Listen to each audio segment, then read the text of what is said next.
இந்த ஏஜென்சி விஷயத்துல ஸ்டூடெண்ட்ஸ் பாதிக்கப்படுறதோட ஒர்க்காக போறாங்க பார்த்துருக்கீங்களா, அவங்க அதிகபட்சம் பாதிக்கப்படுறாங்க.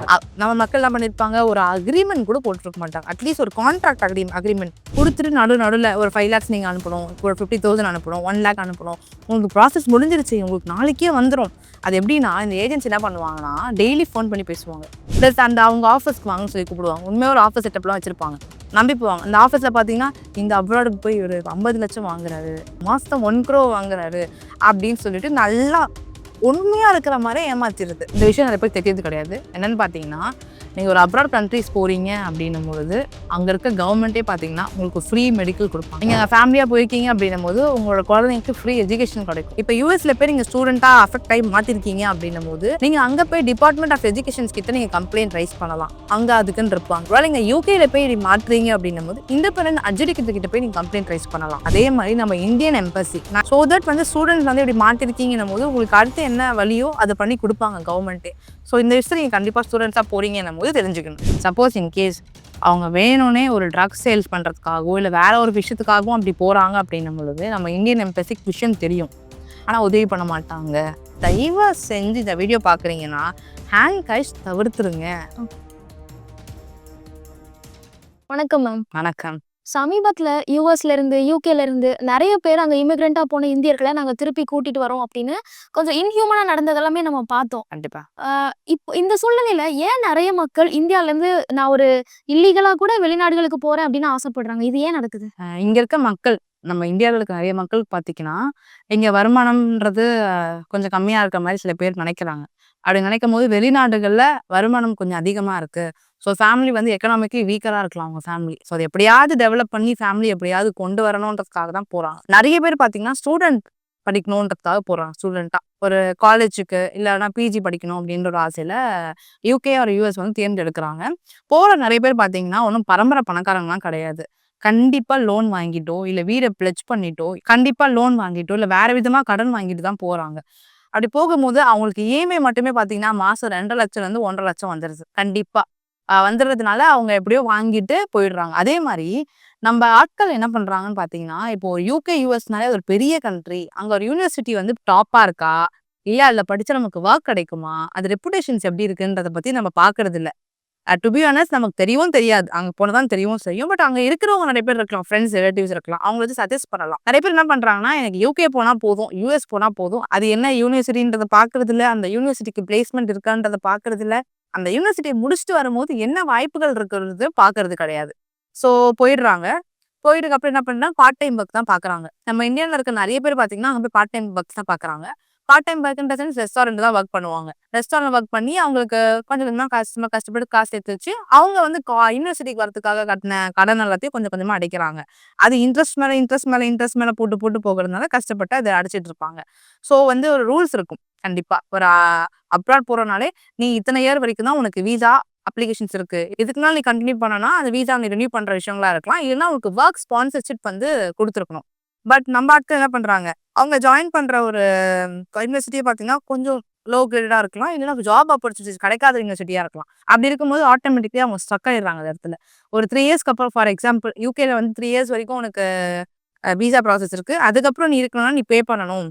பே பண்ணி தான் அந்த வீசாவை நீ இதுக்கப்புறம் நீ கண்டினியூ பண்ற மாதிரி இருக்கும் அப்படின்ற ஒரு டேர்ம்ஸ் அண்ட் கண்டிஷன்ஸ் இருக்கலாம். அப்படி இருக்கும் பொழுது என்ன ஆகுதுன்னா, அவங்க 3 இயர்ஸ் வரைக்கும் இருக்கிறாங்க. ஒர்க்கே கிடைக்கிறது கிடையாதுன்னு வச்சுக்கோங்க. ப்ராப்பரா கிடைக்கிறது இல்லை. அப்படி ஒர்க் கிடைச்சாலுமே ஒர்க் வந்து ஸ்பான்சர்ஷிப் போட்டு இவங்களுக்கு வீசா எக்ஸ்டென்ஷன் கொடுக்கறது இல்லை. அந்த மாதிரியும் அமையுது. அப்படி அமையும்போது மக்கள் என்ன பண்றாங்க, ஆட்டோமேட்டிக்லி 3 இயர்ஸ் முடிஞ்சிருது, வாங்கின கடன் முடியல.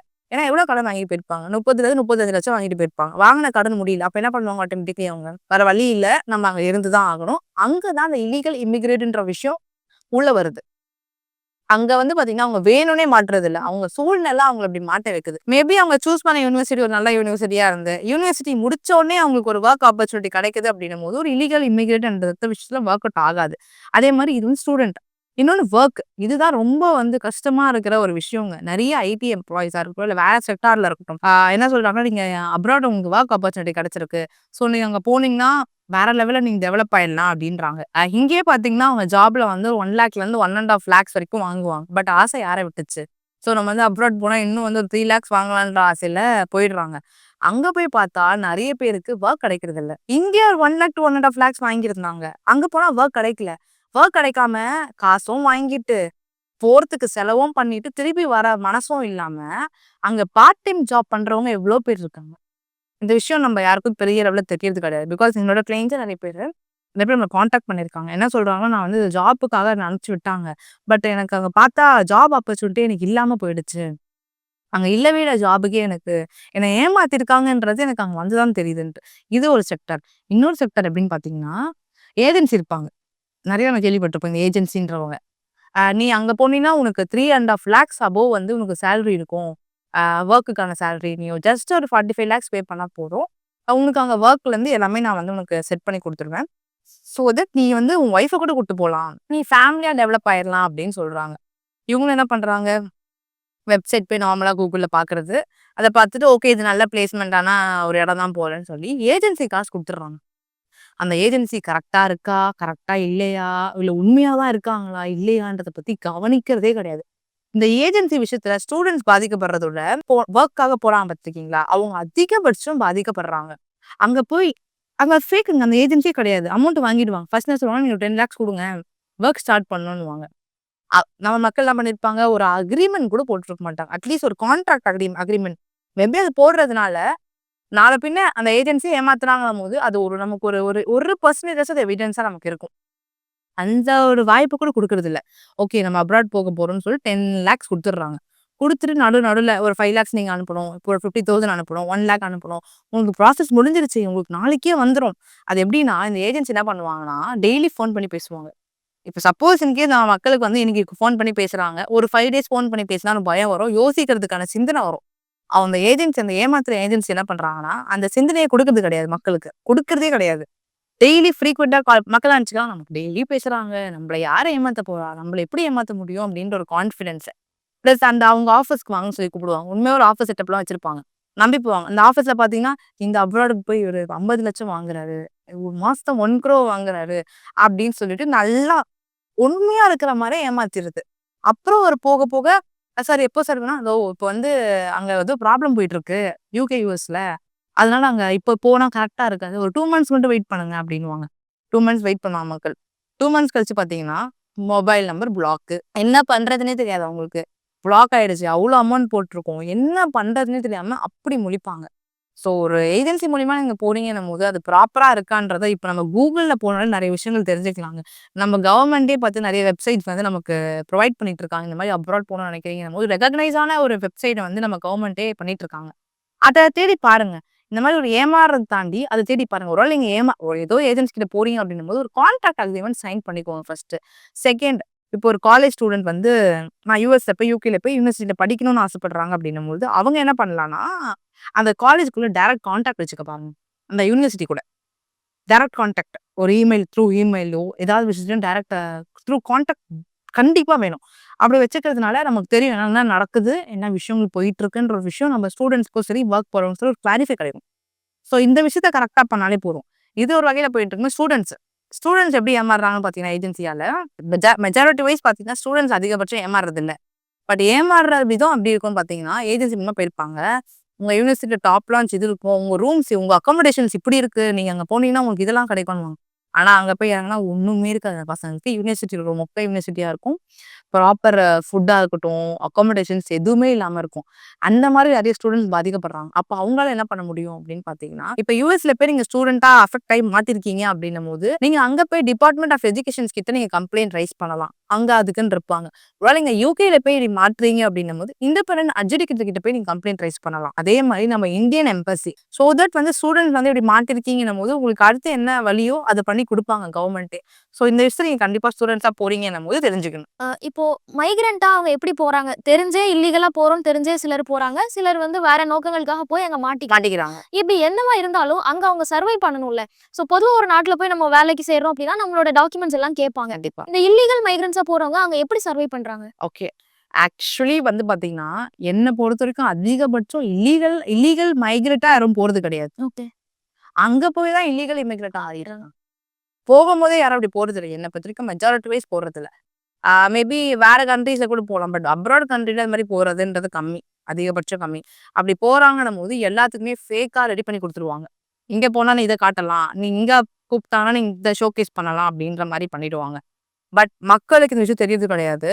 நீங்க இல்லீகல் இமிகிரேட்டா அங்க இருக்கிறீங்கன்னு வச்சுக்கோங்களேன். ஓகே, நீங்க இருக்கிறீங்க. உங்களோட குடும்ப சூழ்நிலையால நீங்க இருக்கணுன்ற கட்டாயம் வந்துருச்சு. நீங்க இருக்கிறீங்க அப்படின்னும்பொழுது, நீங்க நார்மலா லீகலா இருந்து போறீங்க அப்படின்னும்பொழுது, ஒரு கண்ட்ரிலயும் பார்த்தீங்கன்னா, அப்ராட் கண்ட்ரிலாம் வந்து பெர் ஹாருக்கு எவ்வளோ பவுண்ட்ஸ், இவ்வளோ டாலர்ஸ்ன்ட்டு கவர்மெண்ட் தீர்மானிச்சிருக்கு. அவங்கவங்க வேலை பொறுத்த வரைக்குமே. பாரபட்சம் பார்க்க மாட்டாங்க. எல்லாருக்குமே ஒரே அமௌண்ட் தான் அப்படின்ற மாரி. இப்போ நீங்க இல்லீகல் இமிகிரேட்டா போறீங்கன்னும்போது, உங்களுக்கு கம்மியாகும். எப்படின்னா, அந்த ஓனருக்கு தெரியும். இப்ப நீங்க ஒரு ரெஸ்டாரண்ட்ல வொர்க் பண்றீங்கன்னா, அந்த ஓனருக்கு தெரியும் நீங்க ஒரு இல்லீகல் இமிகிரேட்ன்ட்டு. தெரிஞ்சுட்டு அத மிஸ்யூஸ் பண்ணுவாங்க. எப்படின்னா, இப்போ ஒரு 12 பவுண்ட்ஸ் குடுக்க வேண்டிய இடத்துல, நீ இல்லீகல் இமிகிரேட்டா இருக்கிற அப்படின்னும்போது, உங்களுக்கு 7 டூ 8 பவுண்ட்ஸ் தான் குடுப்பாங்க. அதே மாரி, இப்போ சப்போஸ் இன் கேஸ் யுகேன்னு வச்சுக்கோங்களேன். யுகேல அடிக்கடிக்கு வொர்க் பண்ற இடத்துல ஹோம் ஆஃபீஸ் வருவாங்க. அவங்க எதுக்காக வருவாங்கன்னு பார்த்தீங்கன்னா, விசாவும், பாஸ்போர்ட்டும் எல்லாமே கரெக்ட்டா இருக்கான்ற வெரிஃபை பண்ணுவாங்க வந்து. அப்படி பண்ணும்போது, நம்மளது ப்ராப்பரா இல்ல நம்ம அங்கேயே மாட்டிப்போம். இது ஒரு விஷயம் இருக்கு. நீங்க பயந்து, பயந்து வாழ்ற மாரி இருக்கும். எல்லாருக்கும் நல்லாவே தெரியும். இந்த விஷயம் நெறைய பேருக்கு தெரியறது கிடையாது. என்னன்னு பார்த்தீங்கன்னா, நீங்க ஒரு அப்ராட் கண்ட்ரீஸ் போறீங்க அப்படின்னும் பொழுது, அங்க இருக்க கவர்மெண்ட்டே பார்த்தீங்கன்னா, உங்களுக்கு ஃப்ரீ மெடிக்கல் குடுப்பாங்க.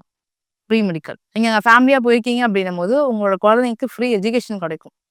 எவ்வளோ விஷயங்கள் அங்க இருக்கு நமக்கு.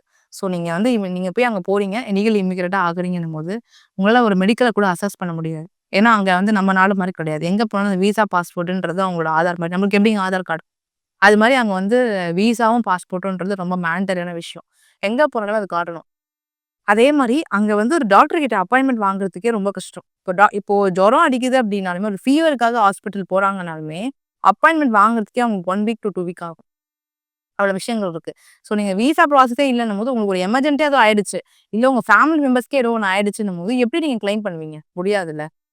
அப்போ நீங்க வீட்லயா இருக்க முடியும்? அப்ப அந்த டைம்ல ஏதோ ஒரு விதத்துல மாட்டிப்பீங்க. ஸோ இல்லீகல் இமிகிரேட்டா இருக்கிறதுன்றது உண்மையா அட்வைசபிள் கிடையவே கிடையாது. அவங்க கவர்மெண்ட் பொறுத்தவரைக்கும் நீங்க எப்பனாலும் மாட்டிப்பீங்க. மாட்டும்போது நெறைய லீகல் கான்சிக்வென்சஸ் நீங்க தான் ஃபேஸ் பண்ணணும். நீங்க சொன்ன மாரி நெறைய பேர் இங்க இருந்து ஒரு ஏஜென்சிய நம்பி போயிட்டு, அங்க போய் தான் அவங்களுக்கு தெரியுது அவங்க லீகலா வரல அப்படிங்கிறது. ஸோ அந்த சிச்சுவேஷன்ல ஒருத்தவங்க இருக்காங்க, நல்லா படிச்ச ஐடில எக்ஸ்பீரியன்ஸ் உள்ள ஆளா தான் இருக்காங்க அப்படின்னா, அங்க போயிட்டு அதுக்கப்புறமா ஒரு ஒர்க்ல ஜாயின் பண்றதோ, அவங்க ஒரு லீகலா அங்க ஸ்டே பண்றதுக்கு தகுதியான நபரா மாறதுக்கான வாய்ப்புகள் இருக்கா? இங்கேருந்து போம்போது இல்லீகலா போறாங்கன்னும்போது, எப்படி அவங்க அங்க போய் லீகல் ஆக முடியும்? வாய்ப்புகள் கம்மியாச்சே. மேபி அவங்க பிரிட்டிஷ் பொண்ணோ, இல்ல அந்த மாரி யாராவது லவ் பண்ணி கல்யாணம் பண்ணிக்கிட்டாங்கன்னா, அவங்களுக்கு அந்த வாய்ப்புகள் இருக்கும். இங்கேருந்து இல்லீகலா போறாங்களே மேம். இங்கேருந்து இல்லீகலா போம்போது, அங்க போய் எப்படி லீகல் ஆக முடியும்? மேபி வாய்ப்புகளா இருக்கும். அதுதான் சொல்றேன். ஏஜென்சிய கரெக்ட்டா சூஸ் பண்ணணும். நீங்க இங்கேருந்து நீங்க நெறைய திறமையான ஆளா இருக்கலாம். பட் நீங்க போன பிளேஸ் ஆகட்டும், நீங்க நீங்க சூஸ் பண்ணி ஆட்கள் மூலியமா போறது வந்து, நீங்க இல்லீகலா போயிருக்கீங்கன்னும்போது, நீங்க எப்படி அங்க போய் லீகல் ஆக முடியும்? ஆக முடியாது. உங்களுக்கு என்னதான் ஹார்ட் ஒர்க் இருந்தாலும், டெடிகேஷன் இருந்தாலும், நீங்க நீங்க நல்லா ஸ்மார்ட்டா ஒரு ஆளா இருந்தாலும் முடியாது. இப்போ இந்த மாதிரி இல்லீகலா வேற கண்ட்ரீஸ்ல இருக்கிறவங்க யுஎஸ், யுகே மாதிரியான கண்ட்ரில அவங்க மாட்டிக்கிட்டாங்க அங்க இருக்கிற அரசாங்கத்துக்கிட்ட அப்படின்னா, அவங்களுக்கு என்ன மாதிரியான நடவடிக்கைகள்லாம் அவங்க மேல எடுப்பாங்க? இப்ப ஃபர்ஸ்ட்டு வந்து அவங்க மாட்டிக்கிட்டாங்க. ஏதோ ஒரு வேல மாட்டிக்கிட்டாங்க அப்படின்னும்பொழுது, ஃபர்ஸ்ட்டு என்ன பண்ணுவாங்கன்னா, அவங்கள வந்து கூப்ட்டு விசாரிப்பாங்க. அங்க இமிகிரேட் கோர்ட்ன்னு சொல்லிட்டு ஒரு விஷயம் இருக்கும். அந்த கோர்ட்ல வந்து ப்ரொசீடிங்ஸ் நடக்கும். இப்ப வந்து மாட்டுன உடனே போட்டு அடிக்கிறது, அதெல்லாம் கிடையாது. எல்லா பார்ட்டீஸ்க்குமே அவங்களோட வாய்தாவ வைக்கிறதுக்கான உரிமை இருக்கு. எல்லா இடத்துலயுமே இருக்கு. ஸோ நீங்க ஏன் அப்படி வந்தீங்க? நீங்க எப்படி மாட்டுனீங்க? உங்களுக்கு என்ன ப்ராப்ளம்னால மாட்டுனீங்கன்றத ஃபர்ஸ்ட்டு ஹியர் பண்ணுவாங்க. அப்படி ஹியர் பண்ணும்போது, அவங்க இன்னசென்ஸினால மாட்டியிருக்காங்க. யாரோ ஒரு நபரால மாட்டியிருக்காங்க. அப்படின்னும்போது கண்டிப்பா இப்போ சப்போஸ் இப்ப யுகேவும் இந்தியாவும், இல்ல யுஎஸும் இந்தியாவும் ஒரு ட்ரீட்டீஸ் வச்சிருக்காங்கன்னு வச்சுக்கோங்க. ஒரு அக்ரீமெண்ட் மக்களுக்கு புரியுற ஒரு அக்ரீமெண்ட் இருக்கு அப்படின்னும்பொழுது, இப்போ நம்ம நம்ம நம்பர் இந்தியால இருந்த நபர் வந்து யுகே போயிருக்காரு. இல்லீகலா போயிட்டாரு. மாட்டிக்கிட்டாரு அங்க போயிட்டு. அப்படின்னும்பொழுது நம்ம இந்தியன் எம்பசிக்கு நியூஸ் போகும். நம்ம இந்தியன் எம்பசி என்ன பண்ணுவாங்கன்னா, நம்பளோட ஆட்கள் வந்து நியாயமா போயிட்டு ஒரு இன்னசென்ஸ்னால மாட்டியிருக்காங்கன்னும்போது, கண்டிப்பா நம்ம இந்தியன் எம்பசிய அவங்க வெளில கொண்டு வரதுக்கான எல்லா உதவியுமே பண்ணும். அவங்கள சேஃப் அண்ட் செக்யூரா கொண்டு வரதுக்கான எல்லா உதவியுமே பண்ணும். சப்போஸ் இன் கேஸ் அவங்க வேணும்னே ஒரு ட்ரக்ஸ் சேல்ஸ் பண்றதுக்காகவோ, இல்ல வேற ஒரு விஷயத்துக்காகவும் அப்படி போறாங்க அப்படின்னும் பொழுது, நம்ம இந்தியன் எம்பசிக்கு விஷயம் தெரியும். ஆனா உதவி பண்ண மாட்டாங்க. ஒரு விஷயம் இருக்கு. ஸோ அங்க இமிடியேட் கோர்ட்ல வந்து ப்ரொசீடிங்ஸ் நடக்கும். போத் த பார்ட்டி சைடுமே ஹியர் பண்ணுவாங்க. ஹியர் பண்ணி அவங்க ஒரு தப்பான நோக்கத்துல வந்து ஒரு இல்லீகலான விஷயம் பண்ணிட்டு இருக்காங்க அப்படின்னும் பொழுது, கண்டிப்பா அவங்கள டிடெயின் பண்றதுக்கு ஏற்பட்ட வாய்ப்புகள் இருக்கு. நெறைய வாய்ப்புகள் இருக்கு. இன்னசென்சியா வந்திருக்காங்கன்னும்போது டிக்கெட் போட்டு அனுப்புறதுக்கான வாய்ப்புகளும் நெறைய விஷயங்கள் இருக்கு. ஆனா, நீங்க இல்லீகலா இருந்து போயிட்டீங்க, இல்லீகல் இமிகிரேட்டா இருந்து போயிட்டீங்கன்னும்போது, அடுத்து 3 டூ 10 இயர்ஸ் வரைக்கும் உங்களால அந்த பக்கம் போவே முடியாது. இந்த சர்கம்ஸ்டன்சஸ் ஆஃப் த கேஸ் பார்த்தீங்கன்னா, உங்களால வாழ்நாள் முழுக்க போக முடியாமயும் கூட இருக்கிறதுக்கான வாய்ப்புகள் இருக்கு. பிகாஸ் உங்க மேல ஒரு பிளாக் மார்க் வந்துரும்ல. நீங்க எவ்வளோ வந்தாலுமே நம்ம தொடைக்க முடியாதுல்ல. உங்களோட எக்ஸ்பீரியன்ஸ்ல நீங்க நெறைய கேஸஸ் இந்த மாதிரி ஏஜென்சி மூலமா போய் மாட்டிக்கிட்டவங்கள பார்த்துருக்கேன் அப்படின்னு சொன்னீங்க. ஸோ அதுல ரொம்ப உங்கள பாதிச்ச கேஸ் ஏதாவது ஷேர் பண்ண முடியுமா? கண்டிப்பா இருக்கு. ஒரு நபர் அந்த கண்ட்ரி நேம் நான் சொல்லல. ஓகே. அந்த கண்ட்ரிக்கு போணுன்றதுக்காக ஆசைப்பட்டு, எப்படியாவது போய் ரொம்ப ரொம்ப புவர் மிடில் கிளாஸ் ஒரு மிடில் கிளாஸ் நபர். இந்த கண்ட்ரிக்கு போலாம் அப்படின்னு சொல்லிட்டு ஒரு ஒரு ஃபர்ஸ்ட் ஸ்டெப் எடுத்து வைப்போம்ல. கூகுள்ல போயிட்டு வெப்சைட் சர்ச் பண்ணியிருக்காரு. பார்த்துட்டு அந்த நபர் வெளில வந்துட்டாரு. ஆனா ஆட்டோமேட்டிக்கா அந்த வெப்சைட்லேருந்து அவருக்கு அவர் நம்பர கண்டுபிடிச்சு கால் போயிருக்கு. ஓகே. கால் பண்ணி நீங்க இந்த வெப்சைட் அப்ரோச் பண்ணியிருந்தீங்க. உங்களுக்கு போகணும்னு ஆசை இருக்கா? நீங்க இந்த கண்ட்ரி போலாம், அந்த கண்ட்ரி போலாம். நீங்க எத சூஸ் பண்றீங்கன்னு சொல்லுங்க அப்படின்னு சொல்லிட்டு, ரெகக்னைஸ் ஆன மாரி அங்க இருக்க ஏஜென்சி, அங்க இருக்கிற மேனேஜர் இவங்க எல்லாரும் பேசுறாங்க. நம்மளோட பார்ட்டி என்ன பண்றாங்க, நம்பிட்டு நம்ம கேட்க ஓகே நம்ம ஃபேமிலி இப்படி இருக்கு. நம்ம குடுத்துடலாம் அப்படின்ட்டு கிட்டத்தட்ட 45 லேக்ஸ் வரைக்கும் ஏமாந்துருக்காரு. அந்த 45 லேக்ஸும் பார்த்தீங்கன்னா, கடன் வாங்கி, கடன் வாங்கி, கடன் வாங்கி, கடன் வாங்கி இன்ட்ரெஸ்ட்டே கட்ட முடியல. ஃபர்ஸ்ட் என்ன சொல்லிருக்காங்கன்னா, நீங்க ஆஸ்திரேலியா இல்ல கனடா போணுமான்றத நீங்க முடிவு பண்ணிக்கோங்கன்னு இருக்காங்க. நம்ம கிளைண்ட் என்ன பண்றாங்க, கனடா போறேன் அப்படின்னு சொல்லிருக்காரு. கனடானா உங்களுக்கு ஒரு பேக்கேஜ் ஒரு 5 லேக்ஸ் எக்ஸ்ட்ரா வரும். பட் உங்களுக்கு செம்ம லைஃப் அங்க போனா அப்படின்னு சொல்லி நம்ம கிளைண்ட் ஏமாத்திருக்காங்க. நம்ம கிளைண்ட்டும் சரி ஓகே அப்படின்னு சொல்லிருக்காங்க. ப்ராசஸ்லாம் போயிருக்கு. 3 மந்த்ஸ் மேல ஆயிடுச்சு. நீங்க இப்ப பே பண்ணீங்கன்னா, நான் உங்களுக்கு 10 டேஸ்லயே அனுப்புவேன்றத ஃபர்ஸ்ட் சொல்லியிருக்காங்க. 10 டேஸ்க்கு அப்புறம் அங்க ஒரு வார் போயிட்டு இருக்கு. ஸோ நீங்க இப்ப போனீங்கன்னா கரெக்ட்டா இருக்காதுன்னு. மக்கள் நான் கேட்கிறேன், நியூஸ் பேப்பர் இருக்கு. எவ்வளோ விஷயங்கள் சோசியல் மீடியால வருது. வார்ன்னு தெரியாதா? தெரியாம இன்னசென்ட்டா கூட நம்ம மக்கள் இருக்காங்க. அப்ப என்ன பண்ணிடுறாங்க, ஓகே வார் நடந்துட்டு இருக்க போல, நம்ம வெயிட் பண்ண போறோம். ஒரு 2 மந்த்ஸ் வெயிட் பண்ணிட்டு இருக்காங்க. 2 மந்த்ஸ் வெயிட் பண்ணியுமே ப்ராப்பர் இன்ஃபர்மேஷன் வரல. 6 மந்த்தா வெயிட் பண்ணிட்டு இருக்காங்க. அப்புறம் சொல்றாங்களா, இப்ப கனடா, ஆஸ்திரேலியா உங்களால முடியாது. நீங்க சிங்கப்பூர் போற ஆசைப்படுறீங்கன்னா சொல்லுங்க. நான் சிங்கப்பூருக்கு அனுப்பி விடுறேன். சிங்கப்பூர் அனுப்புறதுக்கு ஒரு 2 லேக்ஸ் நீங்க எக்ஸ்ட்ரா குடுக்கணும். அப்படின்ற மாரி சொல்லியிருக்காங்க. நம்ம மக்களுக்கு அங்க இருந்து சந்தேகம் வருது. நம்ம கிளையன்ட்க்கு. என்னடா இது 2 லேக்ஸ் திருப்பி கேட்கறாங்க. நம்மள அப்ரோச் பண்ணி வராங்க. நான் அப்பதான் சொல்றேன், நீங்க ஏமாந்துருக்கீங்க. ஓகே.